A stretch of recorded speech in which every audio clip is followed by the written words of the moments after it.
भाग्य और कर्म का रहस्य, श्री कृष्ण की शिक्षा। नमस्कार दोस्तों, आप सबका हमारे चैनल पर स्वागत है। कहते हैं कि भाग्य और कर्म मनुष्य के जन्म न होने से पहले सब लिखा जाता है। मनुष्य संसार में आने से पहले उसको कुछ नहीं पता होता है कि हमारे कर्म क्या है, हमारे कर्म में क्या लिखा गया है। भाग्य और कर्म को और विस्तार से जानने के लिए इस कहानी के माध्यम से आप सबको समझना होगा। एक बार की बात है, महाभारत के युद्ध के बाद अर्जुन और श्री कृष्ण एक वन में विश्राम कर रहे थे। अर्जुन का मन विचारों में डूबा हुआ था।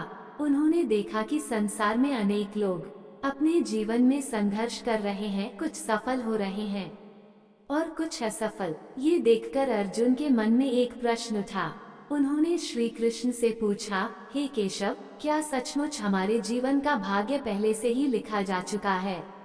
यदि ऐसा है तो हमारे प्रयासों का क्या महत्व है? यदि सब कुछ पहले से तय है तो हम केवल अपने भाग्य के अनुसार कार्य कर रहे हैं। फिर कर्म का क्या महत्व है? श्री कृष्ण मुस्कुराए। वे जानते थे कि अर्जुन का ये प्रश्न केवल अर्जुन का नहीं बल्कि हर मानव के मन में उठने वाला सबसे बड़ा प्रश्न है। उन्होंने अर्जुन को समझाने के लिए एक कथा सुनाने का निश्चय किया। हे पार्थ, श्री कृष्ण ने कहा, इस प्रश्न का उत्तर पाने के लिए मैं तुम्हें एक कहानी सुनाता हूँ। कथा, आलसी साधु और भाग्य का सत्य। बहुत समय पहले की बात है। एक छोटे से गांव में एक साधु रहता था। वह बहुत धार्मिक था और अपने भगवान में अटूट विश्वास रखता था। वो हमेशा गांव के लोगों से कहता, भाग्य में जो लिखा है वही होगा। मनुष्य के कर्म का कोई महत्व नहीं, ईश्वर ने सब कुछ पहले ही तय कर दिया है। साधु ने यह विश्वास पूरे गांव में फैला दिया और धीरे धीरे गांव के लोग भी निष्क्रिय हो गए। वे सोचने लगे कि यदि सब कुछ पहले से तय है तो मेहनत करने का कोई मतलब नहीं है। एक दिन वो साधु जंगल में तपस्या कर रहा था। तभी एक ऋषि वहां से गुजरे। उन्होंने साधु को देखा और उसके तप से प्रसन्न होकर कहा, हे साधु, मैं तुम्हें एक वरदान देता हूँ। तुम्हारे भाग्य में लिखा है कि तुम्हें इस जीवन में एक विशाल महल मिलेगा जिसमें तुम सुख और शांति से जीवन व्यतीत करोगे। साधु ये सुनकर बहुत प्रसन्न हुआ। उसने सोचा, अब मुझे तपस्या करने की भी आवश्यकता नहीं है। भगवान ने मेरे लिए महल तय कर दिया है, वो मुझे अपने आप ही मिलेगा। साधु ने तपस्या छोड़ दी और दिन भर आराम करने लगा। उसने सोचना शुरू कर दिया कि महल कब और कैसे आएगा। लेकिन दिन महीनों में और महीने वर्षों में बदल गए पर महल नहीं आया। कुछ समय बाद साधु को ऋषि का स्मरण हुआ।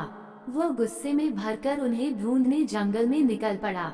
उसने ऋषि को ढूंढ कर कहा, कहने लगा, आपने कहा था कि मेरे भाग्य में महल है, लेकिन वर्षों बीत गए और मुझे कुछ भी नहीं मिला।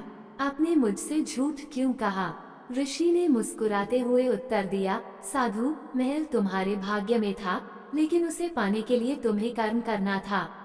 मैंने तुम्हें यह नहीं कहा था कि वह महल बिना मेहनत के मिलेगा। तुम्हारे आलस्य और निष्क्रियता के कारण तुम्हारा भाग्य बदल गया।